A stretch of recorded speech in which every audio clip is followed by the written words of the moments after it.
Hola, bienvenidas y bienvenidos. Soy Luis Gabriel Ortega. En esta presentación abordaremos un tema clave en la consulta diaria: cuándo y cómo se inicia el tratamiento antirretroviral. Empezamos entonces hablando de que la vida de una persona viviendo con VIH hace parte de un continuo en la atención, en una atención integral, obviamente. Y todo comienza desde su diagnóstico de la infección por VIH, donde el paciente debe ser canalizado hacia una ruta de atención, la búsqueda de su proveedor de una IPS de atención integral para que de manera inmediata le inicien la terapia antirretroviral. Recordando que este tiempo entre el diagnóstico y el inicio de la terapia antirretroviral debe ser menos de 4 semanas, lo ideal, y eso es lo que nosotros hablamos de atención oportuna. Una vez se inicie la terapia antirretroviral, el objetivo básico, el objetivo central es mantener una carga viral indetectable. Para mantener una carga viral indetectable, es obvio que se necesita que la toma de su terapia antirretroviral sea diaria, sea todos los días, sin interrupción, sin suspender, con una adherencia por encima, ojalá, al 95% de las dosis administradas por cada mes que nosotros hagamos la fórmula. Pero no solamente es tomar el medicamento, sino también visitar regularmente a las citas médicas al programa de atención integral, ya sean con citas mensuales, bimensuales o trimestrales, dependiendo de cada situación y de cada caso particular. Esto también va a ir unido hacia un cuidado no solamente de la salud física, sino también de la salud mental.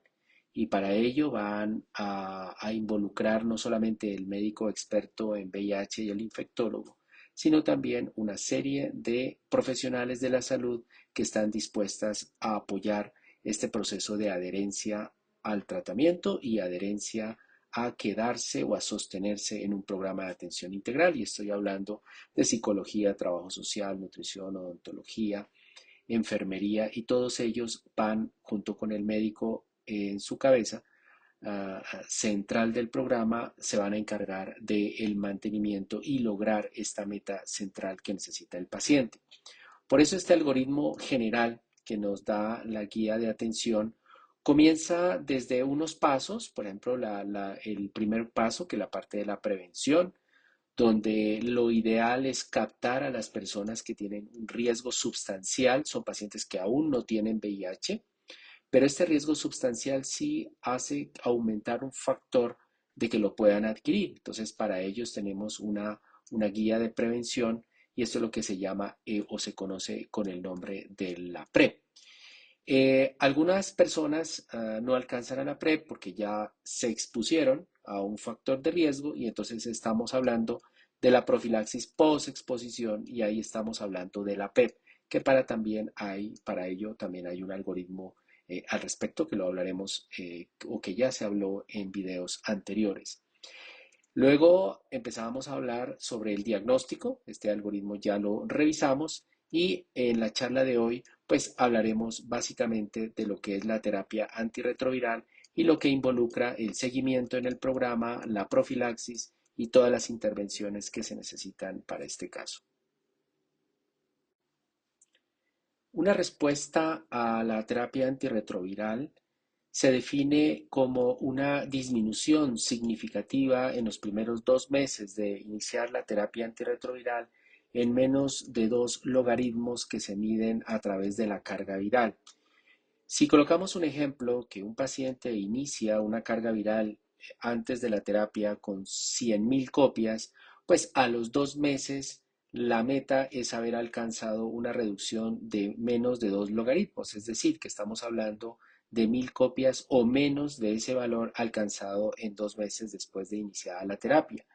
Y el objetivo final es de que la mayoría de los pacientes, o por lo menos por encima del 95% de los pacientes, a los 6 meses de haber iniciado la terapia, ya estén con una carga viral por debajo de las 50 copias, o por lo menos debajo del umbral de detección de laboratorio que estemos usando. Una vez se logre la carga viral indetectable, la idea es que a través de una adherencia excelente, por encima del 95% en las tomas diarias de su medicamento, logre mantenerse de por vida en esta indetectabilidad y de esa manera vamos a lograr reducir la transmisión a otras parejas, mejorar su calidad de vida, menores índices de infecciones oportunistas y obviamente a nivel global menor costo para la salud. Entonces debemos recordar que existe un ciclo de vida del VIH, que hay unos puntos claves en los cuales la ciencia ha investigado y ha podido conocer que estos son los puntos más importantes del ciclo vital del VIH en su replicación a nivel del linfocito TSD4. Tenemos aquí, por ejemplo, la primera etapa que se le conoce como el enlace, que es la unión del virus con el linfocito TSD4 a través de los receptores, de sus receptores CD4 y de dos correceptores que también usa, el CCR5 y el CCR4. Luego viene una segunda etapa, que es la etapa de la fusión, que son las fusiones de las membranas del virus y del huésped. La tercera etapa, que es la transcripción inversa, cuando el ARN del virus pasa a un ADN, este ADN se va a llamar ADN proviral, y después viene otra fase, que es la fase de la integración, que es usando otra proteína, la cual va a ayudar a integrar este ADN proviral en el genoma humano. Esto sería pues una de las tantas causas por la cual no hay una cura efectiva para el VIH debido a este proceso de integración. Una vez se integra, el ARN sigue enviando ARNs mensajeros, los cuales a través de usando la maquinaria de la misma célula de sus ribosomas empieza a producir nuevos viriones, nuevas proteínas. Y aquí tenemos otras etapas como la etapa de la multiplicación, la etapa del ensamblaje, la etapa de la gemación y la etapa de la maduración. Todos ellos pues a través de otra proteína que usa estructural llamada la proteasa.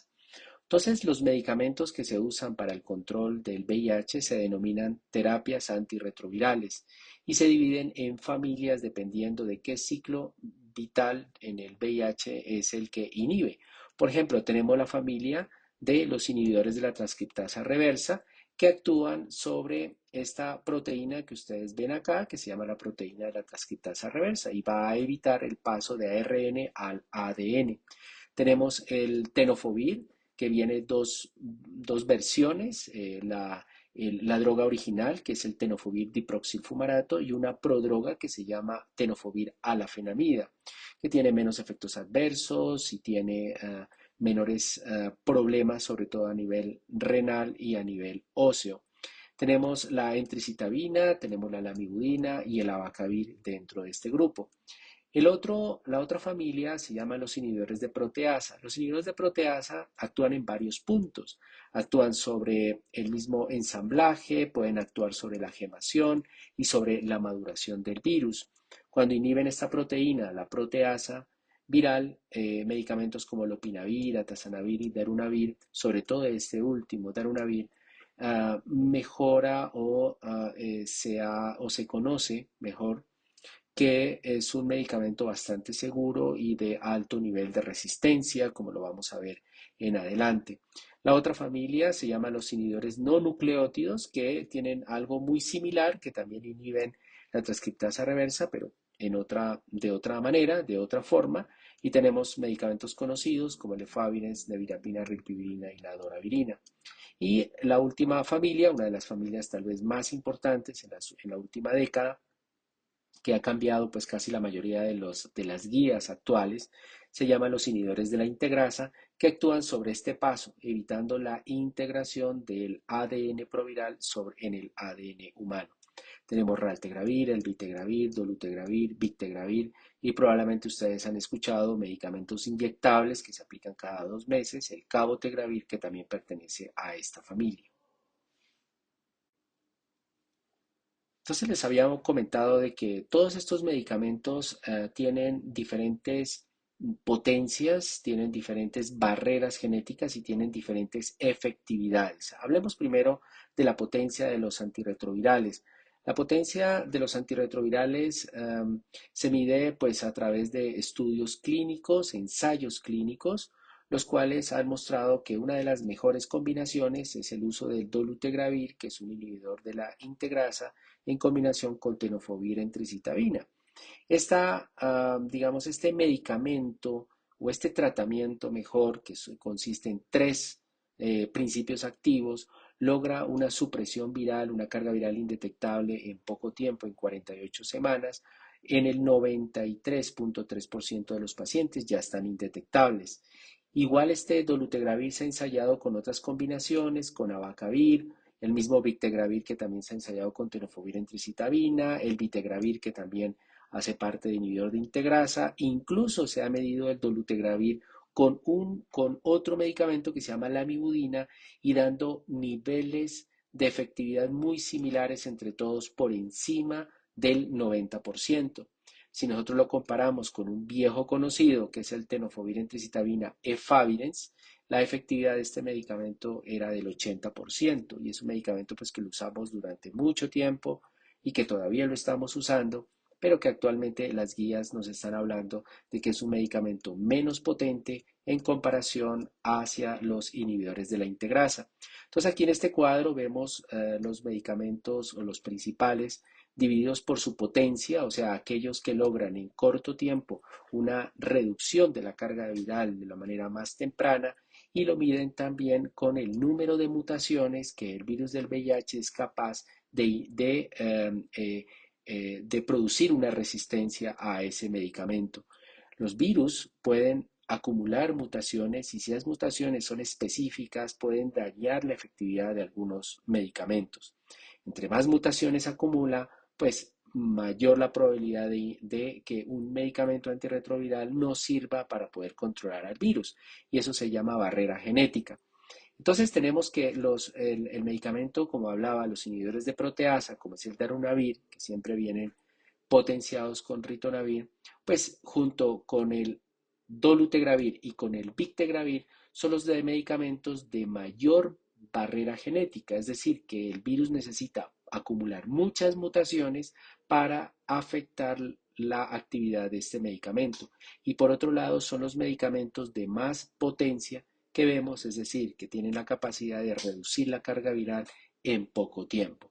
Por eso, sobre todo esta familia de medicamentos, están en la primera línea de elección, sobre todo dolutegravir y el victegravir, y este inhibidor de la proteasa también ocupa un lugar importante, pero pues ya están como niveles de alternativo, o sea, de segunda línea para las terapias antirretrovirales cuando las primeras están contraindicadas.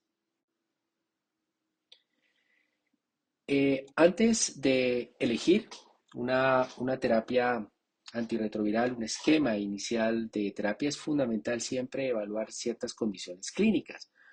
Por ejemplo, si la persona tiene hepatitis B crónica, por ejemplo, no se debe usar la combinación de una biterapia, que es dolutegravir lamivudina, ya que pues obviamente no va a cubrir de una manera adecuada la lamivudina la actividad frente a hepatitis B, incluso puede causar resistencias para el virus de la hepatitis B.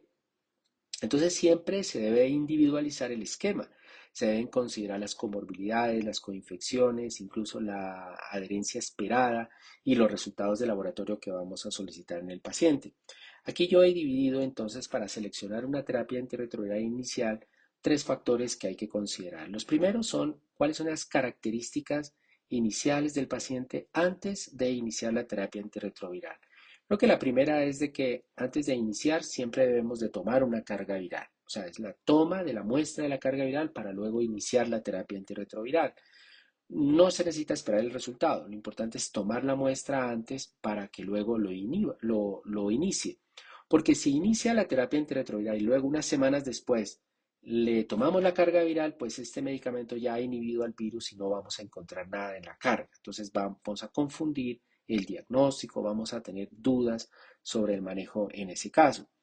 La otra es tomar las muestras, obviamente, para los linfocitos T CD4. ¿Para qué nos sirve los CD4? Nos va a definir el estadio si es estadio 1, 2 o 3, y nos va a definir la profilaxis que el paciente necesita en ese momento. Debemos de conocer la función renal, obviamente porque el tenofovir diproxilfumarato o el tenofovir alafenamida, que son estas dos versiones del medicamento, unas se puede usar con función renal normal y otras con función renal alterada. Lo mismo en función hepática, ya que algunos antirretrovirales pueden inducir hepatotoxicidad. Debemos ver cuáles son las preferencias individuales de cada paciente. El medicamento, el paciente no tiene que adaptarse al medicamento, es lo contrario, el medicamento se adapta al horario del paciente. Pacientes que no pueden tomar medicamento en la mañana, se lo pueden tomar en la noche, y los que no pueden tomar en la noche, se los pueden tomar en la mañana. Lo otro es que debemos anticipar la adherencia. Siempre en la primera consulta preguntar si está dispuesto a iniciar una terapia antirretroviral. Si está dispuesto porque está convencido, porque sabe que es importante para esa persona, seguramente va a tener una muy buena adherencia. Pero si hay dudas, lo mejor es manejar esas dudas en el paciente y postergar algunos días ya al inicio de la terapia antirretroviral.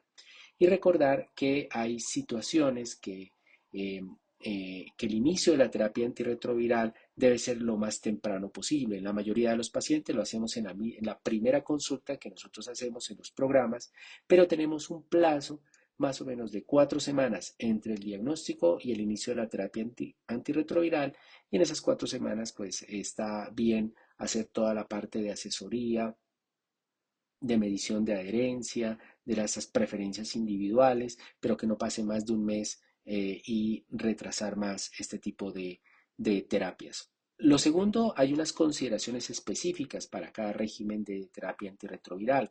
Por ejemplo, es bien sabido que el efavirenz hay que evitarlo como una terapia preferida, ¿no? Hay que evitar, no debemos iniciar nuestros pacientes ya con efavirenz, ya que tiene una baja barrera genética, es decir, que tan solo una sola mutación del virus de inmunodeficiencia humana es capaz de producir resistencia al efavirenz, no solamente al efavirenz, sino también a otros de la misma familia como la nevirapina, con solamente una mutación.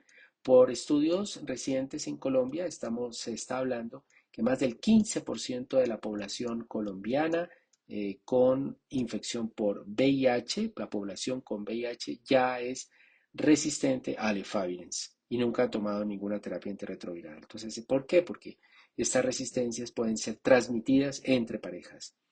Lo otro es que la función renal, como lo habíamos hablado, es fundamental. Cuando las tasas de filtración glomerular están por encima de 60 mililitros minuto, podemos usar el tenofovir diproxifumarato, y si están por debajo, tenemos que usar el tenofovir alafenamida. Lo mismo en el caso, por ejemplo, de osteopenia o osteoporosis en el paciente, tiene contraindicación absoluta al tenofovir diproxilfumarato porque este puede aumentar ese riesgo de fracturas. Y la función hepática siempre es importante porque gran parte de los antirretrovirales tienen un efecto hepatotóxico que debemos de vigilar.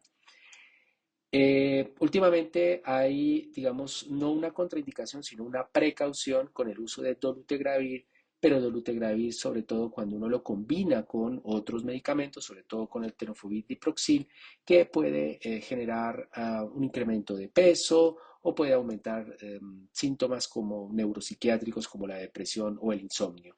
No son una contraindicación, pero sí es una precaución para tenerlo en cuenta.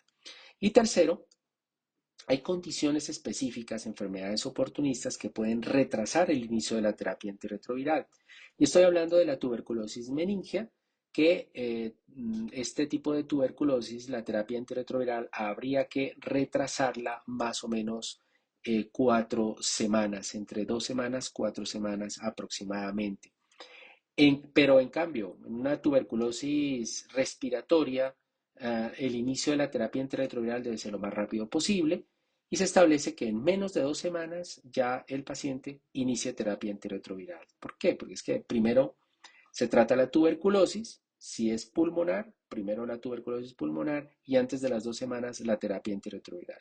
Y si es tuberculosis meningia, primero tratamiento para tuberculosis meningia y en 4 semanas la terapia antirretroviral. Lo mismo para criptococo meningio. Criptococo meningio debemos de esperar más o menos alrededor de 6 semanas, de 4 a 6 semanas para el inicio de la terapia antirretroviral y recordar que en hepatitis B crónica pues no se puede usar el Dovato. Dovato es la combinación de la amibudina dolutegravir, que es una biterapia por las razones que ya expuse. Bueno, ¿y por qué razón estas formas meníngeas de tuberculosis o de criptococo no se deben iniciar al mismo tiempo que la terapia antirretroviral? Pues por el incremento de riesgos de mortalidad asociados a síndrome de reconstitución inmunológica. En esta diapositiva vemos los laboratorios que son permitidos al ingreso del programa. Es esencial solicitarlos. Ellos nos van a conocer no solamente el estado inmunovirológico, sino también algunas condiciones generales del paciente, como su función renal, hepática, hemograma, etcétera. Ver la probabilidad de enfermedades oportunistas y esto nos va a definir la profilaxis, etcétera. Entonces, antes del inicio de la terapia, tomar muestras para carga viral y para CD4, importantísimo. La carga viral te va a ayudar para establecer un punto de base, cuánta carga viral tiene, después compararla después del inicio de la terapia, cuánto ha disminuido, los CD4, el estadio te van a poner y también la decisión de iniciar profilaxis, hemograma, glicemia, perfil lipídico por riesgo metabólico, perfil tiroideo, creatinina, que lo ideal es conocerlo antes para hacerle el CKD-EPI, la tasa de filtración glomerular, uroanálisis, transaminasas, bilirrubinas, fosfatasa alcalina. Debemos de conocer su estado frente a hepatitis B, frente a hepatitis C, ver si tiene antecedentes de sífilis, si es sífilis activa, latente, huella inmunológica, las pruebas de PPD, o ideal es tomar el IGRA, que ya habíamos hablado un poco sobre los IGRA en otra conferencia, ver su estado de serología frente a hepatitis A. Si tiene CD4 menor a 100, importante tomar el antígeno para criptococo. Si su CD4 está en menor de 200, importante conocer el estado de inmunidad frente a toxoplasma. Si los CD4 están por debajo de 150 para histoplasma a través del antígeno en orina para histoplasma. Y si el paciente está sintomático respiratorio, es decir, tiene tos, fiebre, sudoración, pérdida de peso, cualquiera de estos síntomas, ya sea en conjunto o individual o un solo síntoma, lo consideramos sintomático respiratorio y antes del inicio de la terapia, tomar la PCR, radiografía de tórax y cultivo para micobacterium.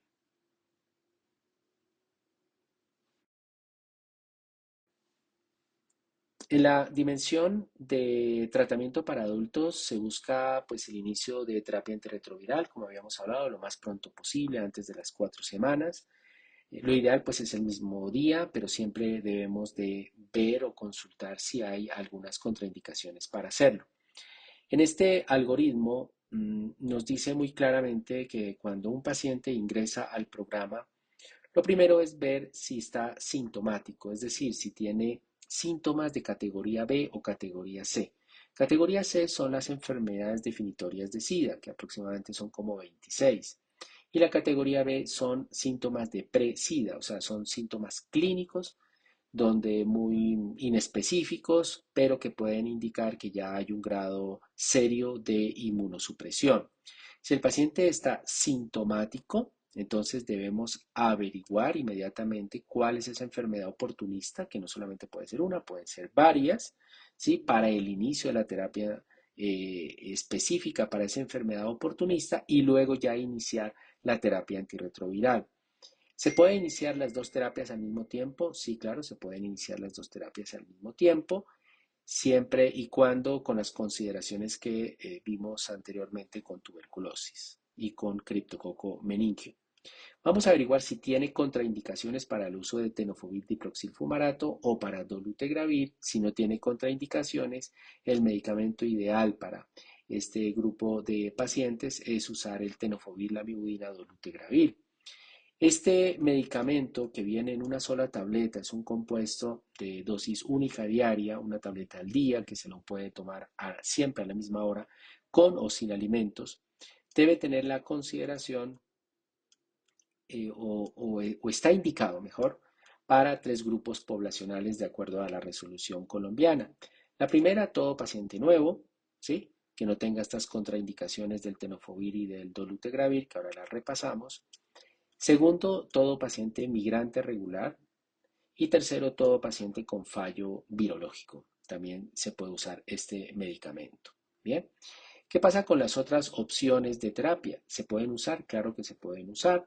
Si hay contraindicaciones de tenofovir o el uso de dolutegravir o el paciente no está en estos tres grupos, paciente nuevo, naif, lo que se llama, paciente migrante regular aquí en Colombia.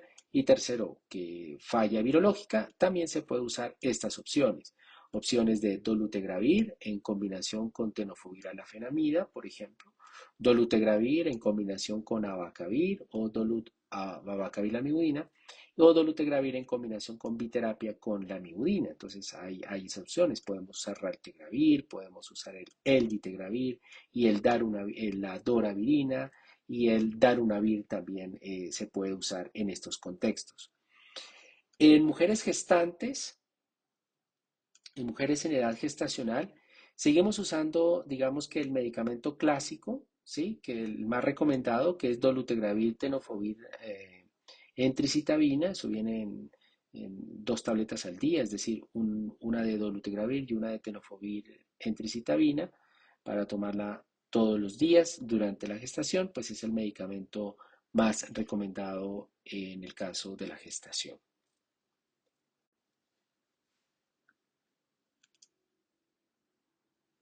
Entonces, repasando un poco sobre estas bases de terapia antirretroviral, se han dado cuenta ustedes que la mayoría de los regímenes de terapia antirretroviral están a base del uso del dolutegravir.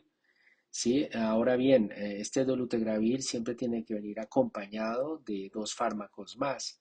Puede ser el tenofovir con entricitabina o el que nos recomienda el ministerio, que es el tenofovir con lamivudina, que esos vienen conformulados en una sola tableta. No quiere decir eso que no formulemos otras, de acuerdo a las indicaciones individuales, dolutegravir con abacavilamivudina, raltegravir también está acá.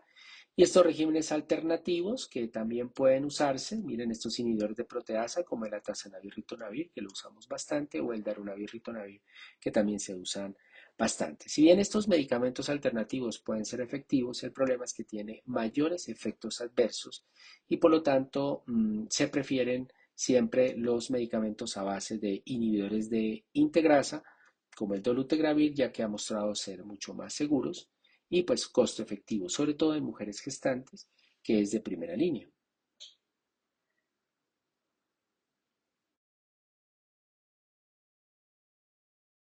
Entonces aquí tenemos una tabla de las diferentes contraindicaciones o interacciones farmacológicas de acuerdo a las comorbilidades en los pacientes. Los pacientes con terapia antirretroviral, con infección por VIH, mayores de 40 años, les hacemos riesgo cardiovascular.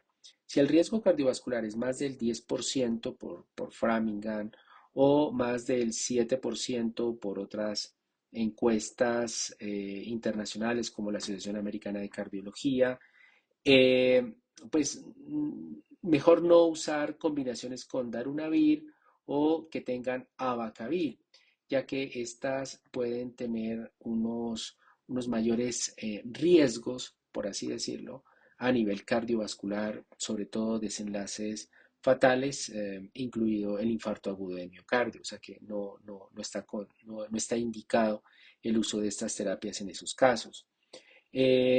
Muchos medicamentos aumentan, o sea, el hecho de tener VIH aumenta la dislipidemia, pero algunos antirretrovirales, sobre todo los inhibidores de proteasa reforzados con ritonavir, sí que lo elevan más.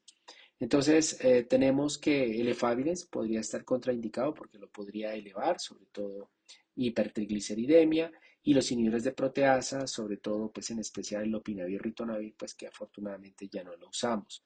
En pacientes con diabetes, tener precaución con el lopinavir, ritonavir, pues ya no lo usamos porque también puede aumentar este riesgo, pero este sí lo usamos mucho, que es el tenofovir diproxil fumarato, Y también, pues si se combina obviamente con inhibidores de proteasa reforzados, porque puede aumentar los riesgos de osteopenia, osteoporosis, y es por eso que toda persona mayor de 50 años tenemos que hacerle su densitometría ósea para disminuir este riesgo. Lo mismo para falla renal, sobre todo con el uso del tenofovir diproxifumarato y las combinaciones que vengan con ritonavir, es decir, los inhibidores de la proteasa. Estas combinaciones también pueden ser deleterias para el riñón, puede disminuir la tasa de filtración glomerular y pueden aumentar el riesgo de enfermedad renal crónica. Cuando hay una enfermedad hepática, efavirenz, nevirapina y los inhibidores de la proteasa no la van muy bien, pueden aumentar la hepatotoxicidad. Las alteraciones neuropsiquiátricas son bien conocidos con el uso del efavirenz, que cada vez la estamos usando menos, pero los inhibidores de la integrasa, en especial el dolutegravir, puede tener algunos efectos neuropsiquiátricos que siempre debemos estar pendientes. Las coinfecciones con hepatitis B, ya sabemos de que no podemos usar la mibudina con dolutegravir solo. La hepatitis C, eh, como vamos a usar terapias antivirales para el tratamiento de la hepatitis C, sobre todo las combinaciones del Velpatasvir con Sofosbuvir, estos dos medicamentos que se usan para hepatitis C, para la curación de la hepatitis C, no la van muy bien con el uso del tenofovir diproxil fumarato, así que se recomienda el cambio de este medicamento porque sofosbuvir puede incrementar los niveles del tenofovir casi en un 30 y en algunos casos hasta el 80%, aumentando su toxicidad.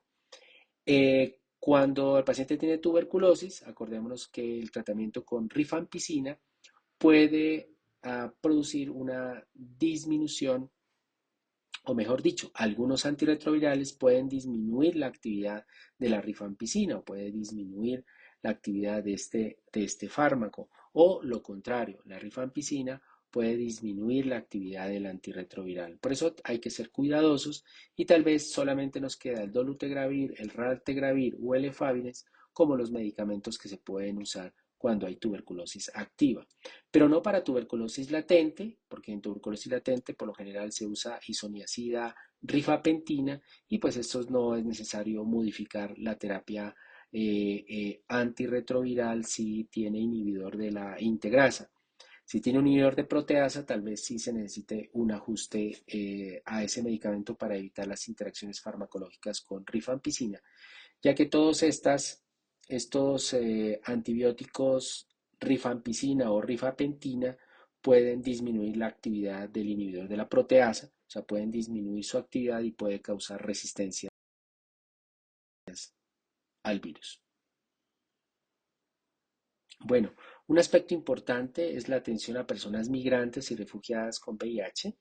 Entonces, pues como es una población migrante, cambiante, muy móvil, nómada, pueden ir a un país y hoy saltan a otro país y cuando llegan a Colombia, pues se ha visto que puede haber diferentes esquemas de terapias antirretrovirales y eso puede pues generar obviamente resistencia. Entonces la idea es que los países se han puesto de acuerdo de usar un solo esquema. El esquema es el tenofovir, lamivudina, dolutegravir, que lo pueden usar en cualquier región de Sudamérica, y de esta manera pues hay una disminución o vamos a tener una menor incidencia de resistencias inducidas por estos cambios de esquemas en cada país. Entonces, pues este es el algoritmo, que es muy similar. El paciente ingresa al programa, vemos si el paciente está sintomático o no sintomático. Si tiene ya la indicación de la terapia antirretroviral, se la iniciamos ya, y la terapia antirretroviral indicada en este caso pues es la misma que se usa en la población general, que es el tenofovir, lamivudina, dolutegravir. Cuando ya tenemos los linfocitos de CD4, ya podemos saber la profilaxis, ¿sí? Entonces, ¿qué es profilaxis? Es prevenir una enfermedad oportunista en un paciente con inmunosupresión. Las profilaxis pueden ser primarias o pueden ser secundarias. Primarias es que tiene el riesgo porque sus CD4 están bajos, pero no tiene la enfermedad.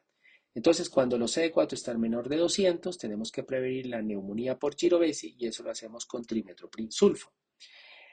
Pacientes con CD4 menores de 100 y que tengan un test de inmunoglobulina para toxoplasma positivo, pues tiene mayor riesgo para toxoplasmosis y también lo vamos a prevenir con trimetoprim sulfa.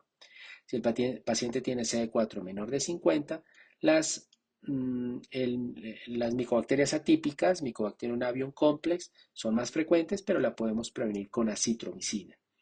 Hay que recordar que estas profilaxis primarias hay que mantenerlas, ¿sí?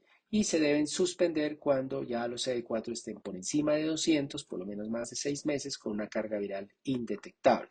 Es lo ideal. Siempre hay que evaluar interacciones, toxicidades y pues recordar que también hay profilaxis para tuberculosis cuando hacemos pruebas de tuberculina o cuando se hace el IGRA.